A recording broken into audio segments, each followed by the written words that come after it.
Boa noite a todos. Vamos começar mais aqui uma live, um podcast da Clínica Gastro ABC sobre cirurgia bariátrica e obesidade.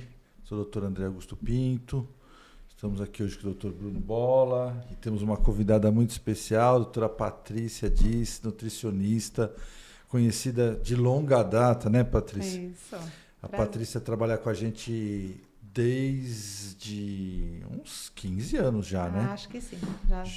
É? Acho que 2012, gente. 2012. Já tava, Trabalhou com a gente no consultório, trabalhamos juntos no consultório, aqui em São Bernardo. Agora está com um consultório próprio aqui também em São Bernardo. Depois ela vai se apresentar. Vamos deixar o pessoal um pouquinho entrar. Leandro, como é que tá? O pessoal tá entrando aí. Mais uma palestra que a gente vai falar e tirar as dúvidas de quem já operou, de quem quer operar, quem está em dúvida para fazer a cirurgia bariátrica. E aqueles que querem saber um pouco também sobre obesidade e tirar umas dúvidas sobre cirurgia bariátrica, tá? Vamos passar um vídeo que eu tenho passado nas últimas palestras. Acho que a Patrícia não conhece. Depois eu quero saber o que ela acha desse vídeo, que é muito interessante sobre obesidade, principalmente sobre obesidade infantil.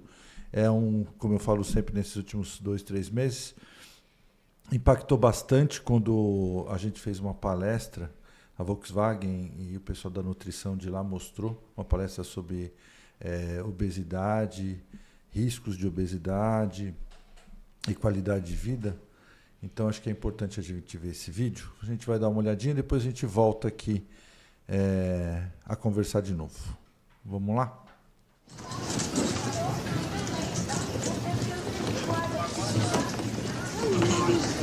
Sinto muita dor nas pernas e quando eu ando, aí eu não me aguento mais. E o que ela mais gosta? Ela gosta de comer de tudo, na verdade, né? McDonald's, salgadinho, refrigerante. Com que frequência você gosta de tomar refrigerante? Todo dia eu tomo. E de saúde? Ouvi dizer que teve um probleminha aí. O que aconteceu? Eu tive artrite e trombose. E como é que foi? O que você sentiu? O que aconteceu? Eu parei de andar, minha perna ficou doendo, aí não conseguia andar. Por causa da artrite, meu braço ficou assim, não conseguia mexer direito. Troquei o leite materno pela Coca-Cola. Geralmente ele bebe um por dia. Você toma isso daqui todo dia? Lá na escola Na escola agora aqui em casa não. Tem açúcar aqui? Não. Eles gostam, porque eu tenho outro filho de 11 anos, eles gostam. Mas a gente, óbvio como eles gostam. Quantos saquinhos de açúcar vocês acham que tem dentro dessa latinha? Nenhum. Eu acho que tem 3. E se eu te contar? Segura aí, que tem 7 saquinhos numa latinha dessa. Nessa aqui. Ó, o absurdo. 7. Nossa Senhora. Se uma pessoa beber uma latinha de refrigerante por dia durante 7 dias, ela está consumindo 259 gramas de açúcares aproximadamente. Acho que é bastante. Muito.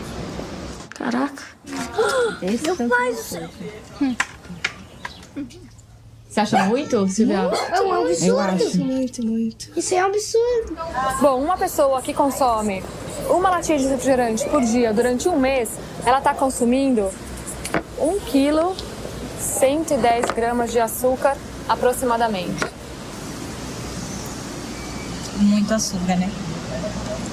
1 quilo 110 é muito açúcar. Quem aqui vai continuar tomando refrigerante? Eu ainda quero.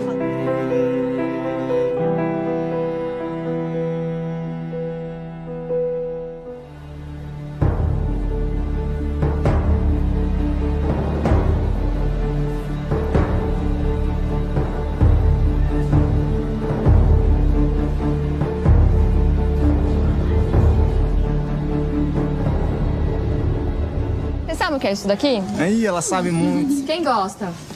Quantos desses você toma por dia? 2. 2? e uns 4, se deixar. Acho que só um saquinho, é tão pequenininho. 3 frascos desses aqui. Soma, são 6 saquinhos de açúcar aí dentro.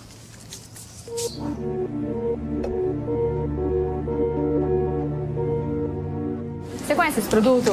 Acabei de devorar um pacote desse. Tem gordura aí? Tem um pouco, sempre tem. Não dá pra sentir muito, né? Bem sequinho. E se eu te disser que tem 77 gramas de gordura? 77? Nesse pacote? Dá pra fazer arroz, feijão, macarrão...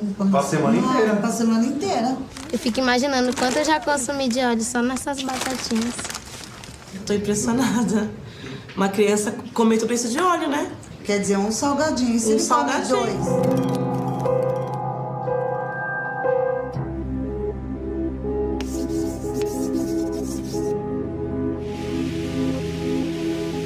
Essa fruta aqui, você sabe qual que é? Ah, uma manga. Um abacate, eu não como muito abacate. É um rabanete? Uns rabanetes? Isso daí eu não sei, não. Não. Não sei. Não. Eita, tá difícil. O que é isso daqui? Ah, é batatinha. Você gosta? Gosto. Esse aqui? Cebola? Não. Quando você abre esse daqui, você come quantos? Eu como tudo.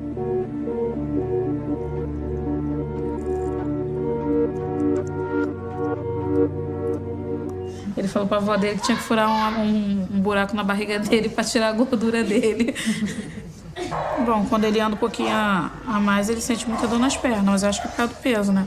E refrigerante? Não, refrigerante tá menos também, a gente tá tomando mais suco.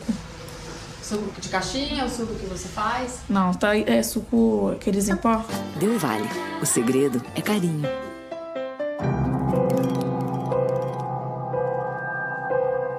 Qual que é o nome do seu filhinho? Guilherme.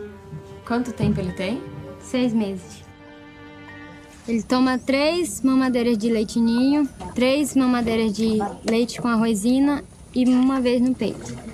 E aonde você aprendeu da leite em pó? Com minha mãe.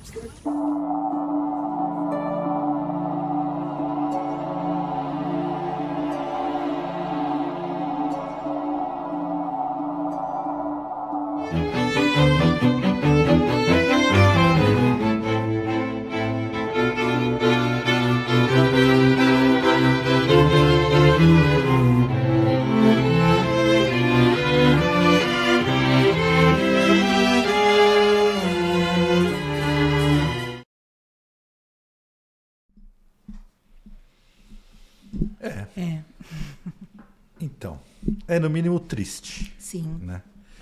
E aí, você como nutricionista, assim, é o que eu falo todas as vezes. A criança obesa vai ser o adolescente obeso, vai ser o adulto obeso, e a obesidade infantil está crescendo o dobro da obesidade do adulto. Então, sim, é impressionante como isso tem aumentado.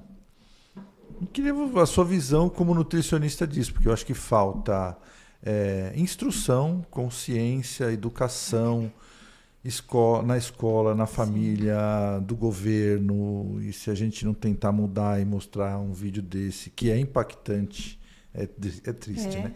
O mais impactante para mim não é nem as quantidades de açúcar, Patrícia, nem de óleo, nem de nada disso. É a criança não saber reconhecer um alimento. Sim, porque eu acho que o maior... Tudo começa já nos pais, né? Sim. Então, assim, a criança não conhece porque os pais também não ofertam. Então, fica essa coisa da praticidade e levando a isso. Então, eu acho que primeiro essa conscientização dos pais, né? Os pais acho que têm que ter maior consciência disso. Eu acho que tem que ter mais programas, né, mostrando tudo isso, porque quando você pega uma embalagem que um adulto não sabe o quanto tem de óleo e tem de açúcar, né, é duro, porque a criança não vai saber, mas o adulto, já que ele é que está ofertando esse produto para a criança, ele tinha que ter mais consciência disso também, né? E um problema que eu acho, Bruno, é que assim, você lê lá, tem X gramas de gordura, X gramas de açúcar. Você não sabe dimensionar isso. É nisso que eu estava pensando agora. Mesmo a gente lendo, mesmo um público consciente lendo, também não vai conseguir discernir o que é isso, a quantidade exatamente. Porque os rótulos não são tão esclarecedores assim, né? Exato. Eu acho que deveria... É que não dá para colocar isso na embalagem, mas deveria ter algo comparativo, que nem eles fizeram, para despertar uma consciência. Sim, sim. em cima de quem está comprando. É o que eu falei, talvez programas, né, que mostrassem mais isso, programas públicos, né? Sim. Que mostrassem mais isso, essa educação, talvez até na escola, né? Talvez até essa educação nutricional na escola, né? Talvez pôr a criança para perceber o quanto tem de cada coisa naquele lanchinho inocente que ela traz, né? Então não tem nada de inocente ali. Né? Mas é aquilo também, né? Muitas vezes esse tipo de alimento é aquele alimento para deixar a criança quieta, né? Sim. É que nem o celular, o tablet, daqui que ele vai ficar quietinho. Dá aqui uma coisa docinha, um salgadinho, um refrigerante que ele fica quietinho. Fica mais fácil né, para quem está cuidando, para quem está ali deixando a criança ali saciada sem ficar pedindo outras coisas. Mas eu acho que também começa lá no início, né? A gente viu ali, trocou a mamadeira, já o peito pela mamadeira de Coca-Cola. Então, é esse início que teria que ter um trabalho maior, porque então ele assim não teve início de frutas, não teve início de papinha com legumes, né? Já entrou nessa coisa só industrializadas e nesses ultraprocessados, né? Eu acho que o que acontece é que falta orientação desde as creches, das escolas, para as mães, para as famílias, para as crianças. Eu acho que tinha que ser desencadeado pelo governo, mas acho que todo mundo, todas as escolas teriam que fazer parte, todo mundo teria que fazer parte. E a gente sabe que a obesidade hoje tem fatores genéticos, constitucionais, hormonais, endocrinológicos, mas a principal causa é o que eu converso toda vez. A gente ganha peso porque a gente consome mais caloria do que gasta. Sim. E essa caloria é armazenada na forma de gordura. Então, a gente sabe também que uma criança obesa, a criança que tem um pai obeso, tem 10% mais do que a população normal de chance de ser obesa. Quando os dois pais são obesos, 50% mais de chance.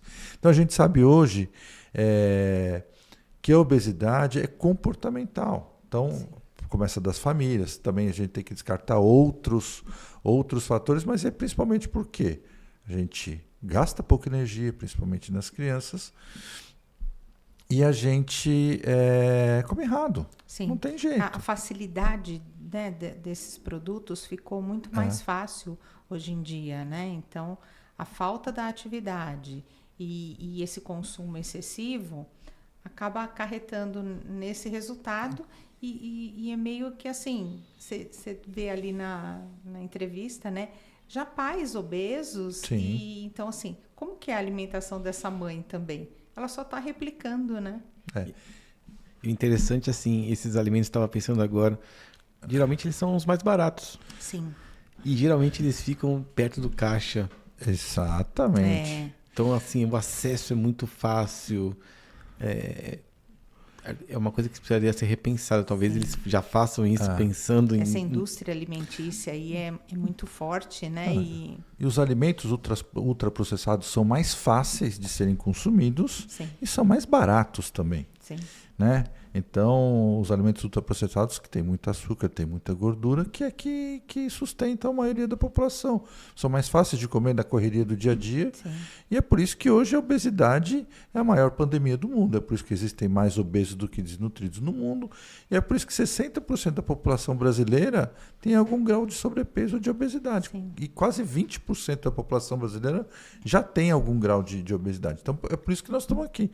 Um pouco para alertar e um pouco para esclarecer. O excesso do peso.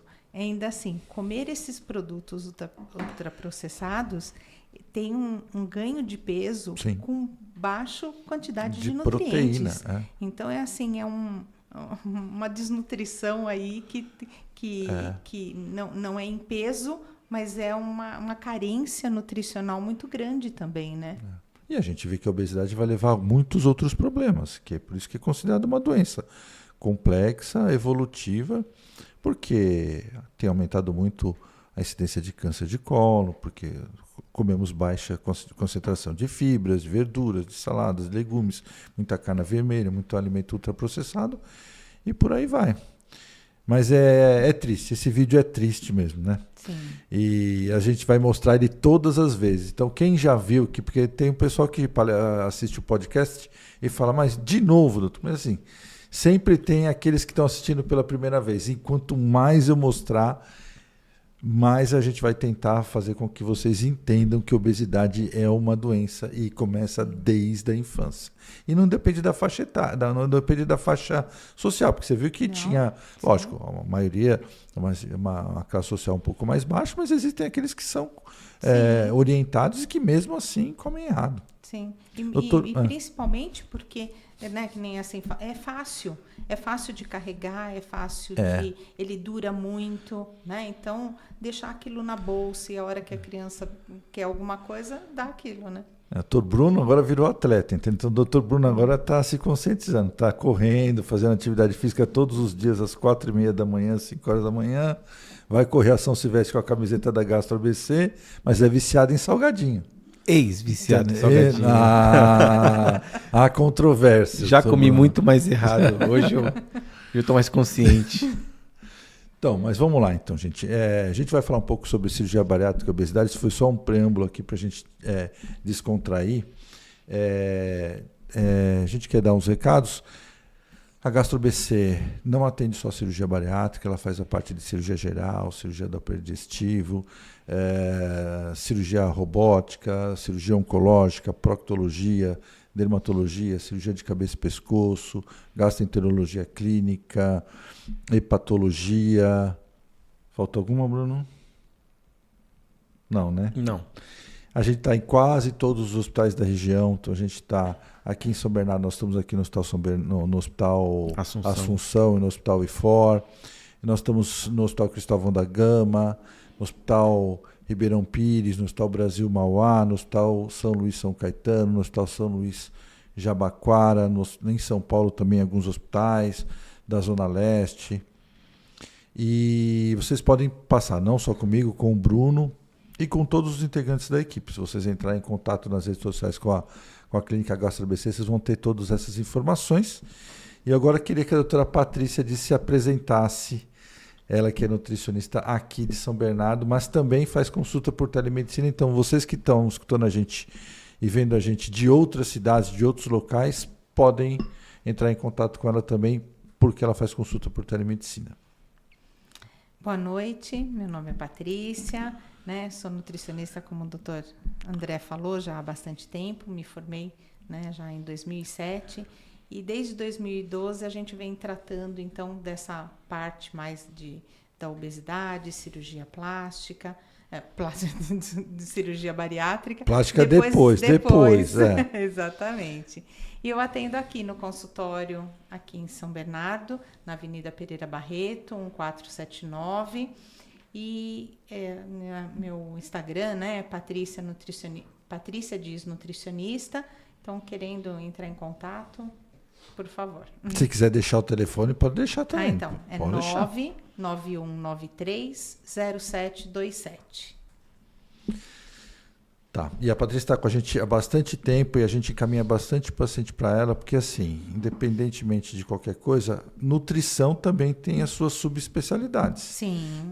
E é importante que vocês passem, tanto no pré quanto no pós-operatório, não só para pegar a cartinha para liberar para a cirurgia, né? Mas é importante ter uma noção do pré e do pós-operatório, principalmente no pós-operatório. Se orientar de como vai ser a sua dieta, porque não é fácil. Não. No primeiro mês sua dieta líquida, tudo. E também porque depois vocês vão ter um acompanhamento nutricional posterior. Sim. Né? Inclusive assim, a gente fala em dieta líquida esse primeiro mês, mas esse líquido vai melhorando, esse líquido vai tendo uma progressão. Então, se não tiver uma orientação, chega no final de um mês muito deficiente nos nutrientes também. Então, por isso que toda essa progressão tem que ser, né, bem acompanhada de perto. Eu geralmente costumo até ver os pacientes toda semana do pós-operatório nesse primeiro mês para poder fazer o encaminhamento, porque a gente sabe que uma reintrodução alimentar bem feita garante com que ele leve uma vida saudável depois, né, sem nenhum problema. E eu brinco com os pacientes. Vocês estão fazendo a cirurgia, seu estômago vai ficar pequeno. Então, se você tem que comer pouco, você vai comer pouco. Então, se você comer pouco e errado, é pior ainda. Sim. Então, você tem que comer pouco e certo. E é fundamental que vocês tenham um acompanhamento nutricional de nutricionistas capacitados, porque também a gente vê algumas nutricionistas que às vezes querem fazer uma dieta diferente do que o cirurgião, ou do que o gastro, ou do que o endócrino pediram, e às vezes a gente... Vitamina está muito na moda, né, Patrícia? Sim, e aí, na minha opinião, eu tenho certeza que você compartilha com ela, nada substitui a comida, né? Não. Tá? É o que a gente falou, né? Comer pouco, mas comer com qualidade, né? Eu até brinco nesse pós-operatório, sucos. Não é suco de caixinha, não é suco Vocês não viram suco de caixinha aqui, né? Você está tomando tão pouquinho, toma de uma fruta que já tem um nutriente, né? Então, é essa qualidade que a gente tem que pegar no pé. Eu estava até comentando, eu falo para o paciente, você vai ter uma segunda chance. Faça ela da melhor forma, né? Para poder ter qualidade de vida depois. Então, essa melhor forma é isso, é se preocupar com cada momento para que ele seja melhor feito mesmo, né? Até porque, né, Bruno, cirurgia não tem milagre, né? Se você não seguir todas as orientações, você nem perde o peso que precisa, ou então vai reganhar peso. O que eu brinco com os pacientes é o seguinte, se você, depois da cirurgia, voltar a fazer exatamente o que você fazia antes da cirurgia, não vai dar certo. Não. De jeito maneira. Fatidicamente vai errar e vai reganhar peso. Porque não é porque come pouco, mas se comer errado... o corpo vai voltar a guardar de novo, né? Então... Independentemente do tipo de cirurgia que você faça. Sim.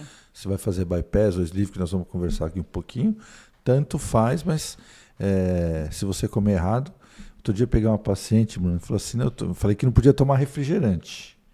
Ela falou assim, não, doutor, mas sabe o que eu fiz? Eu esperei lá até sair todo o gás, entendeu? Aí depois eu tomei, né? Falei, tá certo, então. Você não escutou nada que a gente disse, né? Então vamos lá, Bruno. Vamos fazer um pouquinho coisa diferente? Não vamos seguir muito a palestra hoje, por causa da Patrícia, então a gente vai focar mais na parte da nutrição, mas quem tem hoje indicação de fazer cirurgia bariátrica? Bom, quem tem indicação de fazer cirurgia bariátrica são aquelas pessoas que têm um índice de massa corpórea acima de 40 ou que têm um índice de massa corpórea entre 35 e 40 com algum tipo de doença associada, seja ela diabetes, hipertensão, ovário policístico, doença do refluxo, bom, aí tem um monte de doenças. E que eu acho que esse EQ é muito importante, e que já tentaram, de alguma forma, controlar a sua obesidade, né? Não posso falar para aquela pessoa que nunca tentou fazer nada da vida, ficou no sofá a vida inteira e falou assim, hoje eu quero decidir que eu quero controlar a obesidade.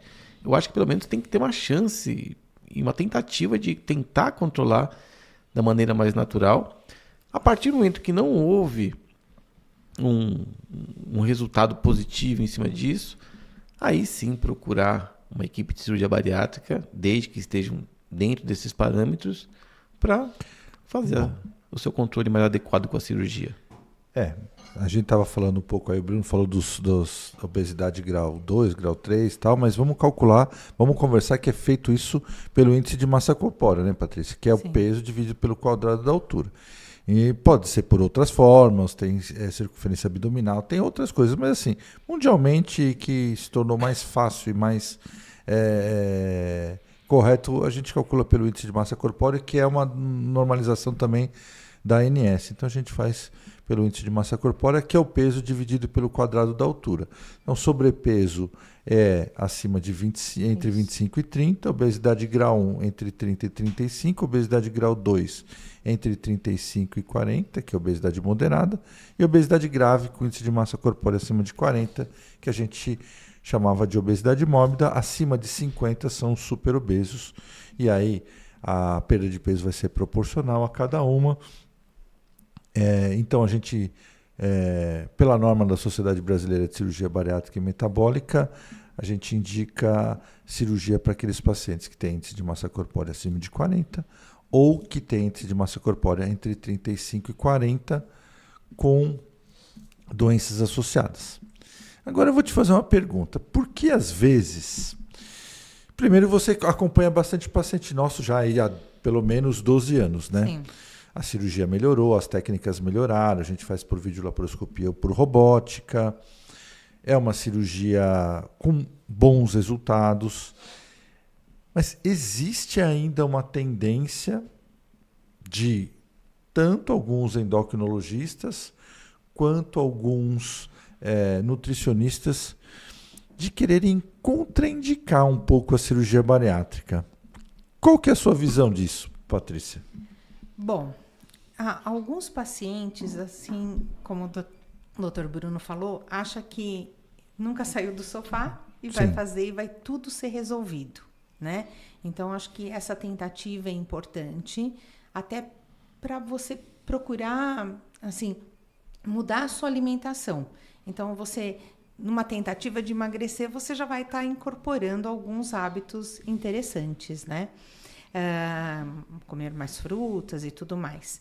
Mas o que a gente também, às vezes, fica, né, mais relutante, porque é uma coisa que não tem reversão. Então, a cirurgia foi feita e não tem volta. E muitas vezes a cirurgia é só no estômago. E o problema não é só esse, né? É mais por que ela come tão compulsivamente, por que ela extrapola nessa alimentação. Então, às vezes, a gente fica meio relutante porque tem alguns pacientes que mostram que vão fazer e que, às vezes, a gente sabe que aquilo não vai dar certo, né? Não... Concordo, eu vou falar a visão do cirurgião, entendeu? Existem várias visões da cirurgia bariátrica. Existe a visão do cirurgião, a visão do clínico, a visão do endocrinologista, do cardiologista, até do psiquiatra. Mas eu acho que de uns anos para cá, por uma série de fatores, eu acho que isso tem mudado um pouco, Patrícia, porque os pacientes que são super obesos, com obesidade grau 3, lá com índice de massa corpórea bem acima de 40, perto de 50, que você faz o índice de massa corpórea e vê que ele precisa perder 40, 50, 60 quilos. Esse paciente específico, menos de 5% dos pacientes com obesidade grau 3 vão chegar no peso ideal e manter o peso sem a cirurgia. Estatisticamente, essa porcentagem é muito pequena. Sim. Tudo bem, eu acho que tem que ser tentado, mas eu acho que a perda de peso e os benefícios que a cirurgia bariátrica trazem são muito importantes. E a gente vê pouco caso indicado ou encaminhado pelo, por exemplo, nutricionista. Tá. Eu acho que assim... quando a gente vê casos, quando está nesses extremos, sim, né? Acho que a gente até é mais relutante quando tem pouco, né? Então, eu tenho um paciente meu que foi seu também, né?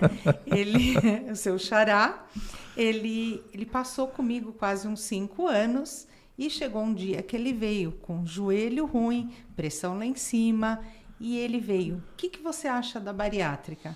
Falei, eu apoio. Ele ficou até espantado, porque assim, como eu falando isso? Falei, não, você já tentou, não deu certo. A gente vai esperar o quê? Você, assim, tem uma doença que não tem mais volta, né? Porque já começou com pressão alta e tudo mais. Falei, então, acho que se tem que fazer, tem que ser agora, né? E ele fez a cirurgia, está muito contente, porque, né, conseguiu chegar no peso. Então, eu acho que se a gente já faz um acompanhamento, a gente sabe também a hora certa de estar indicando, né? E a gente só reluta um pouco mais quando pega, às vezes, casos assim, né? Que a gente percebe que não teve um esforço. Entendi. Eu acho que é muito importante ter esse acompanhamento inicial para justamente conhecer o paciente, ver o quanto que ele realmente quer controlar a obesidade dele, ou se ele está indo atrás de alguma opinião alheia, né? Porque tem muito paciente que ele mesmo não quer fazer a cirurgia, ele está indo porque a esposa está colocando ele no trilho da cirurgia. Ou a esposa já fez, porque geralmente Exatamente. a esposa vai primeiro do que o homem. O homem é medroso, não quer operar de jeito nenhum. E é importante ter esse conhecimento, porque no pós-operatório, e é isso que vai definir realmente a qualidade de vida dessa pessoa, ele precisa estar nutricionalmente acompanhado e adequadamente.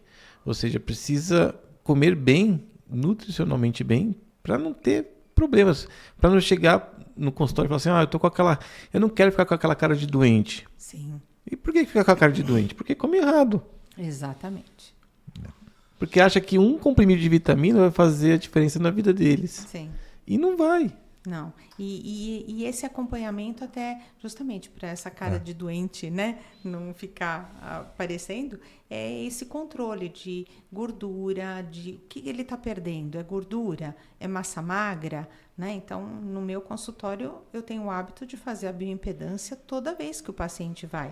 Justamente por isso. O que ele está perdendo? Se é massa magra, vamos fazer, né? A gente tem muitas opções hoje de suplementos proteicos. Então, vamos cuidar disso, né? Então, a perda só vai ser boa se ela realmente vier acompanhada de um grande percentual de gordura, né, nessa perda. Doutor André, só para aproveitar aqui, boa noite aos nossos convidados, todo mundo que está nos acompanhando, o pessoal que está vendo aí na tela, a gente transmitindo no Instagram também aqui da Clínica Gastro ABC. 2 participações aqui, doutor André, com questionamento, só para a gente não perder o gancho. O seu xará André Carvalho fala o seguinte, foi Deus que me apresentou o doutor André, só tenho a agradecer a ele e toda a equipe, mas tem uma participação aqui da Kelly Cristina Silva. Obrigado, Kelly, boa noite. Falou o seguinte, estou em 25, com intestino irritável, controle alimentício, sem glúten, lactose e glicose, além de exercícios, porém não perco mais peso. Minha anastomose está em 3, dores abdominais. O que fazer? Difícil a gente falar assim precisa ver se ela está reganhando peso, precisa ver se ela está fazendo atividade física, se ela está comendo direito, se ela está tomando as vitaminas, se ela está fazendo o acompanhamento multidisciplinar. Em relação à anastomose, a gente vai falar alguma coisa sobre isso mais para frente, a gente pode diminuir o tamanho dessa anastomose. Ela falou aqui o seguinte, já fiz sleeve, fui para bypass e tenho tudo isso, então, mais refluxo, além de não chegar a bom peso e faço academia. Já está na terceira chance, né? Então, a anastomose, precisa ver se a causa da anastomose está relacionada com a dor. Pode estar relacionado ao reganho de peso, mas pelo que ela falou, o índice de massa corpórea não está ruim. Então, a gente não mexeria na anastomose se o peso está dentro do esperado. As dores abdominais precisam ver se está relacionada diretamente à cirurgia ou não, porque a maioria das pessoas, depois que faz cirurgia bariátrica, tudo é culpa da cirurgia, sabe? E às vezes não é. Né? O IMC de 25, né? Isso, 25. Lembrando, qual que era o IMC dela prévio? Assim, a pessoa não vai sair de um estado de obesidade de grau 3 para um grau de desnutrição e de IMC de 19. Índice de massa corpórea entre 20 e 25 está dentro do padrão normal. Acima de 25 a gente considera sobrepeso, né?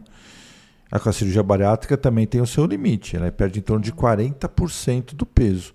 Então a gente tem que tomar cuidado de fazer essas contas, porque às vezes o paciente tem... Não é todo paciente que precisa chegar até os... Exatamente. Né? Então, e às vezes é muito difícil conseguir. E a cirurgia também perde em torno de 40%, tanto bypass quanto sleeve. E você, chegando perto daquele limite, você vai entrando no equilíbrio. Aí você tem que se considerar uma pessoa normal. Esquece que operou. É dieta, atividade física, controle nutricional, para chegar no seu peso ideal. E assim, no caso dela, eu até falaria um pouquinho dela ver essa parte intestinal, né? Probióticos, né? Cuidar dessa, talvez, essa desbiose, uma permeabilidade intestinal aí que pode estar causando tudo isso. E só para emendar aqui, doutor Bruno, doutor André, Irenildes Ramos falando parabéns pelo bate-papo entre profissionais. Esta troca fica muito rica e contribui para os pacientes fazerem escolhas. Rosângela Maria Rô diz que o doutor André é iluminado. A Rosângela, deixa eu dar uma... A Rosângela é a... É a número 1 do fã-clube. É a presidente do fã-clube, entendeu? Opa! E a Irenildes, deixa eu contar uma história para vocês. Me sabe que esse meu dia é muito corrido, então eu convidei na véspera, entendeu? a Patrícia para vir hoje. Mas, Erenilson, estou te convidando para a próxima. Você tem 1 mês de antecedência para ser convidado. Então, a doutora Erenilson é a psicóloga que também trabalha com a gente. Ela é a próxima convidada para estar aqui conversando com a gente. Está convidada 1 mês antes, você não pode falar que esqueceu. E convite ao vivo ainda, olha, deferência. Samir Corrêa de Souza fala o seguinte, doutor Bruno, operei com o senhor já há 1 ano e 2 meses. Peso inicial 132, hoje 77. Então perdeu 23 com 32, se não faltei na escola, 55. Perdeu 55 quilos. E aí fala o seguinte, muito satisfatório, me sinto renovado, parabéns, doutor Bruno, excelente médico. A gente operou ele e a esposa dele no mesmo dia. No mesmo dia. Os dois no mesmo dia? No mesmo dia. Ô, Samir, lembra o nome da esposa? Daiane, legal, Daiane. Um abraço aí a Daiane também. Agora uma dúvida aqui, doutor André. A Rê tá me cobrando aqui, ó. Não esquece de falar sobre o ferro. É Rê21.P Silva. Falou, nós mulheres sofremos com essa questão. Deixa eu pegar aqui a participação dela. Espera aí que a gente já atualiza aqui. Isso, aqui, ó. Da Rê, ela fala o seguinte. Fala sobre a baixa do ferro, seus impactos e por que o convênio nega a endovenosa. Quer começar?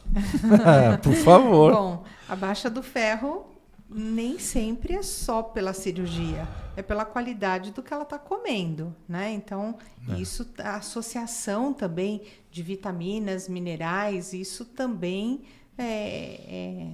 causa, né, a baixa do ferro. Então, não é só a cirurgia e também não dá para ser só venoso, né? A gente tem que pensar que o que está entrando também, que suporte que ela está dando para tudo isso.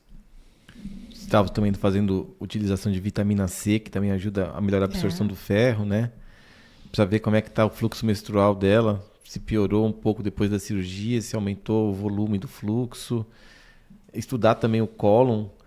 Então, tem muita coisa a ser investigada, mas é algo comum, principalmente no bypass, né? E o bom de fazer convite ao vivo é que não tem como negar ao vivo, né? A Irenilde já respondeu aqui, oba, obrigado pelo convite, estarei aí, então tá confirmado, viu? A Mais Babi fala, doutora Patrícia e doutor André são excelentes profissionais, e aí tem mais gente que vocês vão falar. A gente vai falando. Bom, em relação à absorção, a grande maioria da absorção de ferro e vitamina B12 é feita pelo estômago. Como o estômago está muito pequeno, essa absorção vai ser menor, principalmente no bypass. Por causa disso, porque além do estômago pequeno, você tem um desvio do intestino, a gente vai falar daqui a pouco. Às vezes precisa ser suplementado ou não, depende de como esse paciente está se alimentando. A gente vai conversar sobre as vitaminas um pouquinho mais para frente. Mas precisa ver como é que está a vitamina C, como é que está a absorção disso daí, o fluxo menstrual é importante. Às vezes a gente, dependendo do como for, pede para essas pacientes, principalmente as mulheres, colocarem um DIU no pré-operatório, dependendo do fluxo menstrual, ou não menstruarem nos primeiros meses da cirurgia, mas sem como um acordo com o paciente, com o ginecologista da paciente. E assim, a gente vai fazer um acompanhamento laboratorial. Então, o que a gente faz? Quando a gente faz cirurgia bariátrica, eu brinco que a gente casa com os pacientes. A gente precisa de um acompanhamento. No começo é bem mais de perto, e depois, pelo menos a cada 6 meses, depois de 5 anos, pelo menos um acompanhamento anual. Se vocês fizerem todo esse acompanhamento, a gente vai vendo o que a gente precisa suplementar a mais do que vocês já estão tomando. Lembrando que quem faz bypass tem que tomar vitamina a vida inteira e quem faz sleeve, se fizer uma alimentação adequada, não. Mas principalmente o primeiro e o segundo ano, a gente deixa a vitamina para os dois. Quanto à ingestão do ferro endovenoso, é uma briga do convênio por custo. Aí é uma questão de custo. Os pacientes que fazem cirurgia bariátrica, se estão com hemoglobina abaixo de 10, como a absorção de ferro é muito prejudicada, está indicado fazer. E a gente usa aqui no Brasil, tem um ferro inject, é muito melhor do que tomar o Noripro injetável. Só que o custo é muito maior. A absorção é 4 vezes mais rápida, o tempo é menor, enfim. Esse ferro ele é estabilizado, então ele absorve melhor do que o Noripro. Nós estamos brigando com os convênios, a gente tem os relatórios próprios e a gente conversa com cada um de vocês e vai orientando, mas às vezes precisa brigar com o convênio sim. Tem bastante participação, pode dar a sequência mais alguma? Vamos dar a sequência daqui a pouquinho. Vou só fazer uma pergunta para o doutor Bruno. Bruno, e o que você faz com aqueles pacientes que não têm indicação de cirurgia bariátrica? Aqueles que têm indicação, que estão com índice de massa corpórea abaixo de 40 sem doenças associadas. Aqueles pacientes que têm obesidade grau 1, com índice de massa corpórea entre 25 e 30, entre 30 e 35, e que não está indicado a cirurgia bariátrica. Aquele paciente que já foi ao endocrinologista, ao nutricionista, já tomou uma série de medicamentos, já seguiu toda essa etapa e mesmo assim tem dificuldade de perder peso. Existe alguma coisa que você possa fazer por ele sem ser a cirurgia? Existe sim. Existem alguns dispositivos como o balão intragástrico, que é um dispositivo que é instalado dentro do estômago e com isso também associado a uma reeducação alimentar, o paciente consegue diminuir aí em 20% o seu peso inicial. Porém, é um dispositivo que não trata as doenças associadas, né? Dr. Bruno venceu o balão, ele já colocou o balão. Eu já coloquei o balão e eu venci. Mas agora eu venci sem balão. Isso é mais importante. Existem essas drogas novas, né, que estão sendo usadas, essas drogas injetáveis, que é o Ozempic, o Saxenda. Hoje tem drogas até mais potentes também, mas o custo é muito alto dessas drogas. Mas elas têm bons resultados também, inicialmente. Mas, assim, essas pessoas em si, eu acho que vale a pena a gente sempre insistir em consultar, e não só consultar, né, gente? Fazer aquilo que é pedido com nutricionista, com psicólogo. Até mesmo para os pacientes que fazem cirurgia, eu falo que não existe uma associação mais eficaz para o controle da obesidade do que a associação da cirurgia com controle nutricional, controle psicológico, atividade física.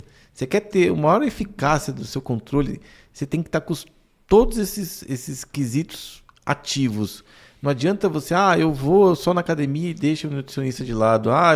Eu fico fazendo terapia com o meu psicólogo e deixa a academia de lado. Não, quando você consegue fazer tudo, trazer esse equilíbrio, você vai conseguir sim. Porque o teu gasto energético vai ser maior daquilo que você vai consumir. Sim. Mesmo porque todas essas alternativas, né, o balão, essa caneta, alguma coisa assim, pode ser até um aliado.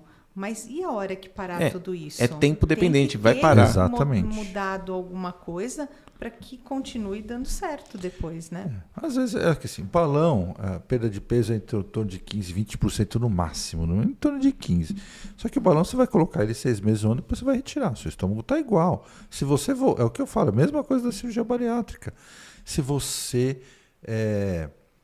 voltar a fazer as mesmas coisas que você fazia depois que você tirar o balão, não vai adiantar nada. Eu fiz as mesmas coisas usando o balão. Usando o balão. Tá. Quando eu tirei o balão, estava 1 quilo mais pesado do que quando eu coloquei o balão.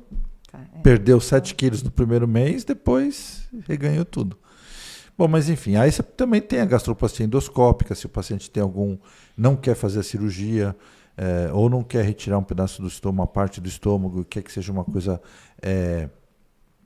não definitiva, ou então aquele paciente que tem alguma contraindicação cardiológica ou de outra especialidade para fazer uma cirurgia bariátrica específica. A gastroplastia endoscópica, a perda de peso é em torno de 20% a 25%, só que depois de 3 a 5 anos, esses pontos que eles dão, eles afrouxam. E aí a gente tem que, de novo, ou refazer a gastroplastia endoscópica, ou fazer uma cirurgia bariátrica definitiva. Você pegou algum caso de balão, de gastroplastia endoscópica, algum acompanhamento? O que você acha dos resultados assim que você tem visto? Então, eu já peguei um de gastroplastia endoscópica. Isso, essa daí. Então, o paciente depois voltou a ganhar peso, né? E não deu muito certo. E aí ele acabou fazendo a cirurgia mesmo para poder ser mais eficiente. Mas é o que falou. Faz ali aquele procedimento e acha que só por si só aquilo vai dar certo. E não é do mesmo jeito que a bariátrica depois você tem que mudar hábitos, você teria que ter mudado hábitos também nesses outros procedimentos. Então, já peguei depois de balão, que também ganhou peso e estava lá para também fazer a cirurgia bariátrica. Então, é mudança, tem que ter mudança. O que eu vejo da bariátrica é que por ela ser física, né? Então, assim, essa mudança ela não vai conseguir mesmo em quantidade. Então, às vezes, o resultado acaba sendo melhor porque vai ter uma barreira ali, né? Ele não vai conseguir mesmo. Mas a pessoa que acaba assim se sabotando, ela come pouco, mas come coisas calóricas, né? Ou fica beliscando o dia inteiro. Exatamente. É por isso que precisa dar um acompanhamento nutricional para ter uma orientação dietética. Fora que esses procedimentos, eles também não tratam as doenças associadas relacionadas à obesidade, porque não, a cirurgia bariátrica é uma cirurgia bariátrica e metabólica. Quando a gente, na gastrectomia, retira o fundo do estômago, a gente faz com que o seu estômago não produza o hormônio, que são as grelinas, que estimulam a fome. Fome é diferente de vontade de comer, de apetite, de ver uma pessoa comendo uma coisa gostosa e querer comer também. Mas a fome ela não vai ter, além do estômago pequeno. Então isso também já ajuda muito. E, independentemente se é bypass, se é sleeve, nós vamos conversar daqui a pouco, as doenças associadas com a perda de peso melhoram nitidamente. Acho que você vê com os pacientes que estão no... Coisa que o balão não vai resolver e a gastroplastia endoscópica também não. É claro, gente, que se todo mundo conseguir perder peso sem ter que operar, é muito melhor. Lógico. O problema é a gente conseguir isso dependendo do nível de obesidade que você está. O problema é perder 40, 50 quilos. Porque né? às vezes não o paciente... exato. Porque às vezes o paciente, Patrícia, ele não está com obesidade... Não é um super obeso, mas ele está lá com o seu índice de massa corpórea entre 35 e 40...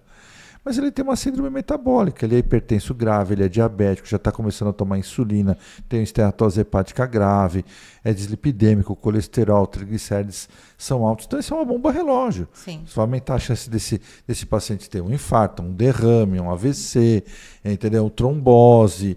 Então aumenta muito o risco das doenças cardiovasculares e respiratórias. Então esse paciente, às vezes, a gente faz a cirurgia não é nem pelo peso, é para tratar as doenças associadas, né? Tanto que hoje, das especialidades médicas que mais indicam paciente para a gente são duas. Fora o endocrinologista, que é o cardiologista, indica muita cirurgia bariátrica, porque ele sabe dos benefícios da perda de peso em relação às doenças cardiovasculares, e por incrível que pareça, o psiquiatra. Tá. Hoje uma colega nossa me ligou, a doutora Paula, que trabalha aqui com a gente, já esteve aqui com vocês, ela me ligou, doutor, estou com um paciente assim. Um paciente que tem várias doenças psiquiátricas, e o psiquiatra não, tem que operar, ele vai melhorar. Até isso acaba melhorando. Melhora um pouco, porque melhora a autoestima, até melhora... dosagem de medicação, diminui né? muito, Até dosagem de medicação. Então, não a gente conversa sobre cirurgia bariátrica não só pela perda de peso. A gente conversa sobre cirurgia bariátrica para tratar as doenças associadas que a obesidade acarreta, porque são muito graves. A gente tenta trazer um equilíbrio para tudo, né? Assim, para o corpo, para a alma, para tentar deixar a pessoa mais o melhor possível para prosseguir sua vida. Lembrando da pandemia, 80% dos pacientes que estavam graves na UTI eram obesos. 80%. Porque a obesidade gera um processo inflamatório crônico no organismo. Isso piorou muito com o Covid. Esses pacientes desencadearam um COVID muito mais grave por causa da obesidade do que por qualquer outra doença. A obesidade foi o fator principal de morte em pacientes com Covid. Gente, não dá para brincar com a obesidade, não. E ela não vem de uma hora para outra, né? E às vezes o paciente justamente desanima em perder peso só com a nutrição, porque também quer esse imediatismo, Exato. né? Quer de uma hora para outra emagrecer. Aliás, é uma coisa que é até interessante, porque os pacientes voltam nos primeiros 15 dias no primeiro mês pós a cirurgia e perguntam, tá bom, minha perda de peso? Não tá pouco, não? Falei, mas calma, você quer perder quanto? Sim. Tudo isso todo mês? Não, não gente. Dá, senão você desaparece. Não vai sobrar nem osso. Exato. Mas o primeiro mês tem que ter aquele estímulo. Tem gente ainda querendo já abreviar um pouco a dieta líquida. Eu ainda mantenho os 30 dias. Porque eu acho que os primeiros 30 dias são fundamentais. Principalmente para o paciente perceber que se ele fizer uma dieta, ele vai perder peso. Sim. Que a obesidade está relacionada diretamente com aquilo que ele ingere e com aquilo que ele faz. Então, esse paciente que vai perder pelo menos 10% do peso, quanto mais obeso a porcentagem é um pouco maior, mas é em torno de 10%, 10% a 15% no primeiro mês, isso faz com que o paciente perceba que tudo que ele errado que ele estava fazendo, né? É importante. Sim. E eu percebo que os que fazem mesmo os 30 dias certinho, a recuperação dele, até na introdução alimentar, talvez por ter dado esse tempo maior de descanso para o estômago, até a introdução alimentar fica melhor. Ele aceita melhor os alimentos, então tem menos intolerâncias. É impressionante como o paciente percebe rápido que ele está emagrecendo. Não, eles até se assustam, né? Sim. Né? Dieta líquida. E ovo, doutor? Pode? Ovo é líquido ou é sólido? Exato. Doutor, mas eu quebro o ovo e pego a gema. Verdade. Bom, vamos lá. Então o paciente decidiu fazer a cirurgia. Qual é a conduta a partir desse momento dos pacientes que passam com a clínica Gastro-ABC, Bruno? Bom, a partir deste momento, a gente vai solicitar alguns exames pré-operatórios, exames de sangue, uma endoscopia, um ultrassom. Vai também solicitar avaliação da equipe multidisciplinar, que é constituída de nutricionista, psicólogo, cardio, pneumo e endócrino. Todos vão fazer um laudo, dando sua avaliação da possibilidade dessa pessoa ser submetida ao procedimento cirúrgico. Esses pacientes voltam com esses laudos, voltam com os exames, e aí a gente acaba solicitando a cirurgia, e da solicitação da cirurgia até a realização da cirurgia tem um tempo, não é rápido. Por lei, os convênios têm até 21 dias úteis para liberarem essa cirurgia. A partir do momento que o pedido chegou no convênio. Na seguradora, no convênio. Exatamente. Porque assim, vocês vão chegar para a gente vai fazer o pedido da cirurgia, encaminha o pedido para o hospital e o hospital encaminha para o convênio, para a seguradora. Vai ser contado 21 dias a partir da documentação que chegou a seguradora ou convênio, não que saiu do consultório. Então, às vezes, isso tem um detalhe maior, principalmente que os hospitais agora estão demorando para encaminhar. Então, às vezes, pela burocracia interna do hospital, eles estão demorando para encaminhar. E a gente também tem solicitado avaliação com a cirurgia vascular para alguns pacientes. Sim. E também mulheres, né? E também para o anestesiologista, para a equipe de anestésio já conhecer o paciente antes. Dependendo do hospital que ele vai fazer. Alguns hospitais a gente tem equipe nossa de anestesia, e alguns hospitais a equipe é própria do hospital, mas assim, nos hospitais que a gente opera, principalmente nesses que a gente tem um volume maior, a gente opera sempre na mesma data, com a mesma equipe de anestesia, então eles já estão familiarizados, já estão acostumados, e a equipe é super boa. A gente trabalha com material hoje de última geração, a gente não trabalha com material de segunda linha, a gente briga para o convênio para autorizar, mas é importante, endoscopia, ultrassom, exames de sangue, avaliação da equipe multiprofissional, palestra, tirar as dúvidas, conversar com o médico. Vocês vão participar de um grupo de pré-operatório da clínica, independentemente dos hospitais ou dos convênios que vocês passem ou tenham. E daí para frente a gente vai fazer a cirurgia. Mas quando a gente encaminha para... mesmo sendo particular ou pelo convênio? Independentemente se é particular ou convênio. Que vão fazer particular, acha que essa etapa toda pode pular, vai ser mais fácil, dá para pular isso. O que acontece às vezes é que esse paciente que vai fazer particular, ele tem mais facilidade, porque ele não tem a burocracia do convênio, entendeu? Porque às vezes é difícil você conseguir, porque a Patrícia atende bastante, mas ela atende particular no consultório dela, não atende convênio. Às vezes é difícil você conseguir um nutricionista pelo convênio. E também, às vezes é difícil uma orientação adequada do nutricionista do convênio, que atende uma consulta muito rápida, às vezes eles seguram várias consultas. Eu já tive paciente que o nutricionista falou: você tem que passar comigo 6 meses para liberar você para a cirurgia. Você vai passar uma consulta por semana. Meu Deus. Não tem justiça. Existe algum... Como é a sua conduta e se existe alguma regulamentação do número de consultas, do número de consultas ou do número de avaliações que vocês tenham para fazer da sociedade de vocês? da Sociedade de então Nutrição. A gente tem que fazer um acompanhamento mesmo, né? Não tem, assim... Né, Mas existe um protocolo estabelecido para a cirurgia bariátrica ou não? Porque a gente tem da Sociedade Brasileira de Cirurgia Bariátrica e Metabólica, mas está relacionada muito à parte médica. Eu queria saber se dentro da nutrição se existe um protocolo da sociedade de vocês, assim, específico, feito. Tem que ter tantas... Não, a gente tem que saber que o paciente já tentou, né? Ter esse acompanhamento, mas um número mínimo essas nem coisas, máximo, não. E como que é esse acompanhamento que você faz? Então, esse primeiro, até quando já pede, né, todos os laudos, eu já peço para marcar, porque daí eu já também quero estar vendo os exames para ver se tem alguma deficiência, porque daí tem tempo até a cirurgia para, às vezes, suprir alguma deficiência de nutrientes. Eu passo e explico primeiro todo esse processo do pós-bariátrico desse mês. Geralmente até da entrada tudo eu marco uma outra consulta para estar voltando, para estar analisando de novo, explicando mesmo essa cirurgia e todo esse procedimento depois. E aí sim, depois da cirurgia, que eu faço então consultas semanais, né? Que se até as primeiras o paciente não consegue vir, eu faço online e aí eu vou fazendo essa orientação, né? Semanal até ele fazer essa reintrodução alimentar.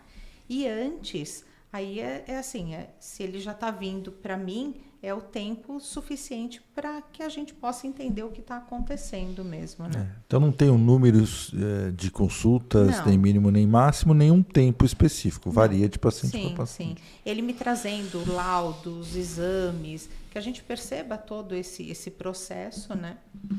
Deixa eu fazer uma pergunta para você. Os pacientes perguntam muito, isso é uma curiosidade que eu tenho. Doutor, vou fazer para você, doutora, vou fazer bypass, o que você prefere? Se tem uma indicação para mim? Eles perguntam isso ou eles não falam nada disso com você? Não, eles perguntam a que dá mais certo. Pergunta. E o que você responde? Eu respondo que as duas dão certo, né? As duas dão. Eu tenho pacientes que tanto com a bypass quanto a sleeve dá certo. Isso vai depender da pessoa e o quanto... E a Patrícia tem bastante paciente. Nesses últimos, ela tem bastante paciente. Então, o quanto a pessoa depois está, né, propensa a sair fora ou seguir. Se ela seguir, tudo dá certo. Se sair fora, não dá, né? E eu sempre falo que quem vai falar qual delas... é o doutor, porque é ele que fez os exames, que vai saber o que vai estar sendo feito, né? Eu não posso opinar em nada. Eu depois de tomar a atitude, eu só oriento. Tá, mas assim, em teoria, sim. A gente vai conversar sobre os dois tipos de cirurgia. É que existe, hoje assim, meio que está na moda, uma mais do que a outra, enfim. Mas, em teoria... Você acha que tem alguma diferença em relação à perda de peso, em relação à melhora das doenças associadas, em relação a reganho de peso, em relação a se alimentar melhor ou pior, ter mais facilidade de ingestão dos sólidos, ou tudo depende só do paciente? Não, eu acho que interfere, sim. Né? A sleeve, a gente percebe que o paciente...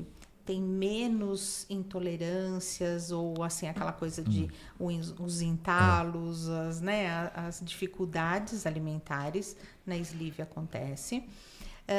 Porém, a bypass eu acho que segura um pouco mais essa quantidade. Então, a gente percebe que na bypass realmente a quantidade de ingestão é bem reduzida e se mantém por mais tempo, né?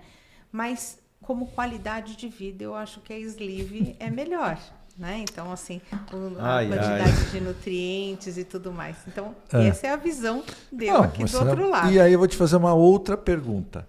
Isso pode variar dependendo do sexo? Homens e mulheres se adaptam melhor a uma ou a outra cirurgia?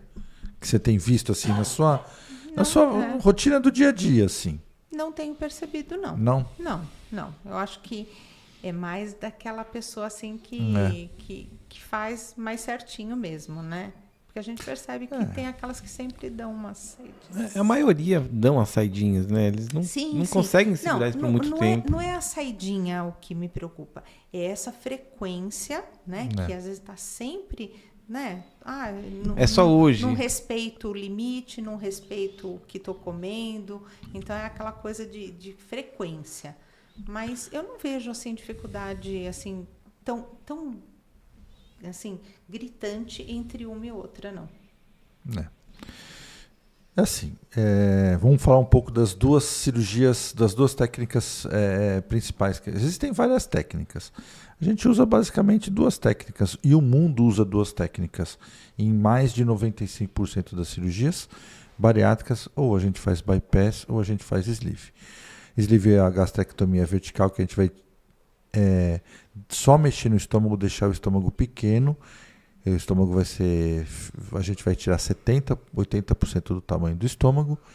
E no bypass gástrico a gente vai fazer uma cirurgia que a gente vai deixar o estômago em torno de 4 centímetros e vai fazer uma ligação um desvio do intestino em torno de 1 metro, 1,5 metro. Em perda de peso, em torno de 40% nas duas, no decorrer de 1 ano, 1 ano e meio. Então, assim, perde 10% no primeiro mês, depois vai perdendo um pouco a menos. Isso é progressivo, varia muito de paciente para paciente, mas a média de perda de peso é em torno de 40%. Aqueles pacientes que são super obesos, a porcentagem de perda é maior, porque a quantidade de gordura que ele tem é maior. Então, são basicamente essas duas cirurgias que a gente faz na equipe. A gente pode fazer algumas outras cirurgias, mas são muito específicas e são muito... mais raras de serem feitas. Só nas reabordagens cirúrgicas a gente pode fazer. A gente tem um videozinho aí das duas cirurgias. Será que a gente consegue? É que hoje nós estamos fazendo uma palestra diferente, não estamos mostrando o slide, então a gente não está na sequência dos slides. Então a gente vai ver se vocês conseguem aí achar os videozinhos, porque os vídeos estão... Ele já sabe a sequência, ele sabe onde eles estão.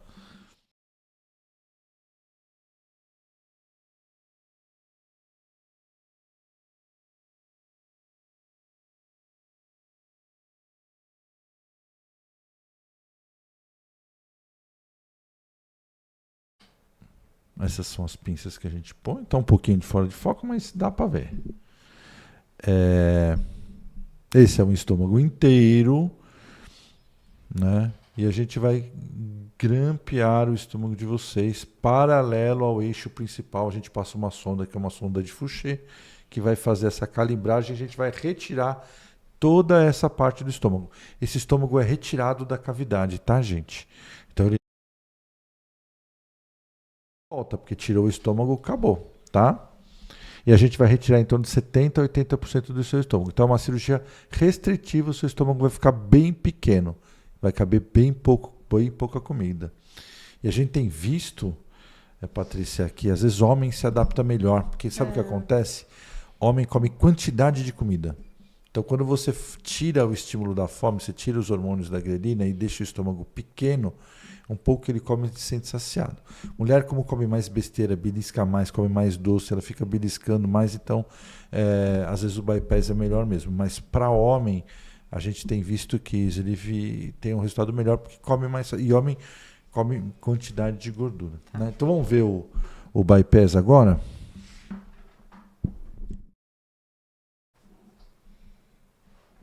As mesmas punções. Essa punção aqui de baixo, ela é em cima, né? Aquele marquinho lá em cima, ela está invertido, tá, gente? Mas só para constar. Por videolaparoscopia ou robótica sempre, a gente não faz mais cirurgia aberta, só em alguns centros do SUS que faz. Então, esse é o mesmo estômago, que a gente vai deixar o estômago em torno de 4 centímetros de comprimento. Tá? Então, esse estômago grande que vocês estão vendo, que é o fundo gástrico, que é todo o estômago, ele vai continuar na cavidade abdominal, ele não é retirado, tá? A gente conta 1 metro, 1,5 metro do intestino e faz um desvio, liga o estômago lá em cima e a outra parte aqui embaixo, tá? Então é uma cirurgia restritiva porque o estômago ficou bem pequeno e desabsortiva, como vocês vão ver a comida ali, ó, cai direto do esôfago para o estômago pequenininho para o intestino, e aí o estômago continua produzindo seus hormônios, suas secreções, que vai cair no intestino lá embaixo, vai juntar com o azul só lá embaixo. Então, como a comida não passa por essa parte verde, então é uma cirurgia desabsortiva. Tem prós e contras das duas cirurgias. Então, a gente vai falar...